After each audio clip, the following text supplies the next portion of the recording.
आज के वीडियो में हम गिरफ्तार और हिरासत में अंतर समझेंगे। पुलिस हिरासत और न्यायिक हिरासत दोनों में क्या अंतर है यह भी समझेंगे और मुजरिम और मुलजिम में क्या अंतर है यह भी जानेंगे। मैं अभी हाजिर होता हूं, तब तक आप इसे सब्सक्राइब करके बेल आइकन दबा लें।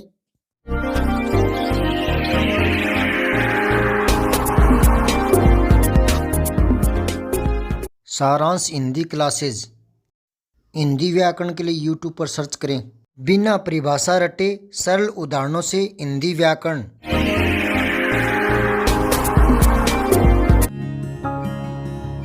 ये हैं दो शब्द, गिरफ्तार और हिरासत।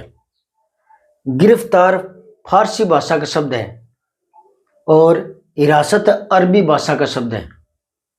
थोड़ा अंतर है इनमें, क्या है वो देखें। हिरासत का मतलब होता है अगर पुलिस को कोई संदेह हो या कोई सूचना मिले या कोई इसी प्रकार का अंदेशा हो कि अमुक व्यक्ति कुछ गड़बड़ कर सकता है या उसने की है या कोई अपराध की श्रेणी में वो है, तो उसको वो हिरासत में ले लेती है और उससे पूछताछ करती है। हिरासत का मतलब होता है अभिरक्षा में लेना, पुलिस कस्टडी में लेना, ठीक है ना। उसको पुलिस हिरासत भी कहते हैं, ठीक है ना। नजरबंदी है एक तरह से। नजरबंदी का मतलब यूं नहीं होता है कि आंख के पट्टी बांध देते हैं।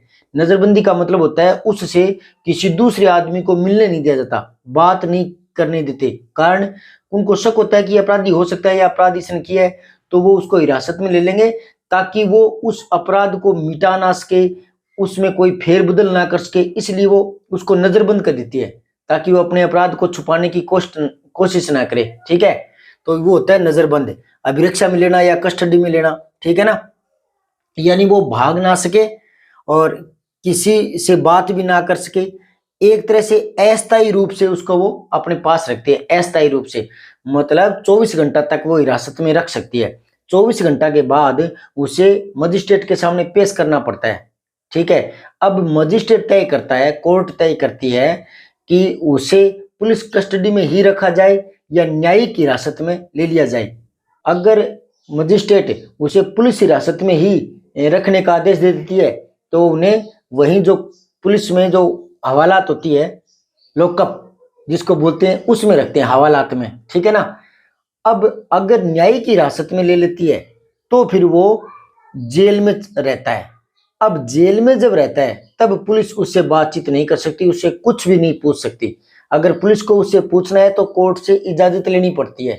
ये हो गया न्यायिक हिरासत। समझ आई बात।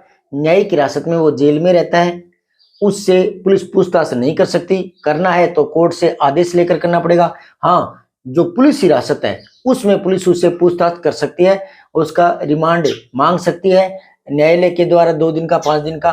तो ये आप दोनों समझ गए, पुलिस हिरासत और न्यायिक हिरासत। अब रहती है बात गिरफ्तार। तो देखो, गिरफ्तार का मतलब होता है अरेस्ट करना, ठीक है ना। इसमें अपराधी वो सिद्ध हो जाता है या अपराध उसने किया है तब उसको गिरफ्तार करती है। ये एक बार के लिए हिरासत कुछ समय के लिए उसको थाने में लाती है पूछताछ के लिए। अगर वो निर्दोष है तो पुलिस उसको छोड़ देती है। यूं है ये। और इसमें अपराध सिद्ध होता है, मतलब वो छोड़ती नहीं है उसको। फिर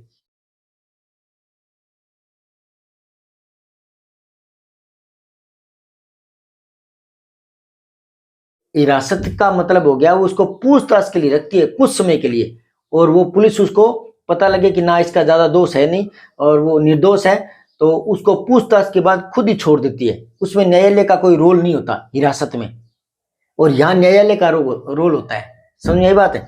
अरेस्ट कर दिया जाता है जिसे अपराध के सिलसिले में पकड़ा गया हो, वो अपराध के सिलसिले में पकड़ा गया हो, ये पूछताछ के लिए होता है। यहां भी इतना तय नहीं होता कि वो अपराधी ही है, वो तो कोर्ट तय करता है, वो तो कोर्ट तय करता है। लेकिन यहाँ पूछताछ के लिए, यहाँ अपराध होने की दशा में उसको गिरफ्तार कर लिया जाता है। वास्तविकता तो वो कोर्ट में तय होगी, लेकिन वो अपराध के ही सिलसिले में गिरफ्तार होता है, यहाँ पूछताछ के लिए गिरफ्तार होता है। अब दो शब्द और है, मुजरिम और मुलजिम। वैसे तो ये समानार्थी है, मुजरिम और मुलजिम दोनों ही अरबी शब्द हैं और ये समानार्थी है। फिर भी इनमें अंतर करना चाहें तो देखो, मुलजिम जो होता है ना, उस पर एक्यूज्ड होता है वो आदमी, आरोपी होता है केवल, ठीक है। उसको अभियुक्त कह सकते हैं, आरोपी कह सकते हैं, लेकिन अगर वो कोर्ट ने आरोप तय कर दिया है ना, मान लिया उसको, तब वो मुजरिम कहलाएगा, मुजरिम।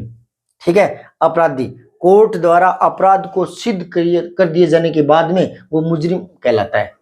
ठीक है, इसको साधारण शब्दों में देखो, जैसे पुलिस ने किसी को गिरफ्तार किया है, ठीक है ना, वो मुजरिम है या नहीं है उसको कोर्ट में पेश करेंगे, लेकिन जब तक वो कोर्ट में पेश होने जा रहा है तब तक आप उसको मुलजिम कह सकते हैं, और कोर्ट में सिद्ध हो गया तो आप उसको मुजरिम कह सकते हैं। ठीक है, उम्मीद करता हूं ये जानकारी आपको पसंद आई होगी, और अगर पसंद आई है तो इसे शेयर जरूर करें। धन्यवाद। जय हिंद, जय भारत। सब्सक्राइब करके बेल आइकन जरूर दबाएं।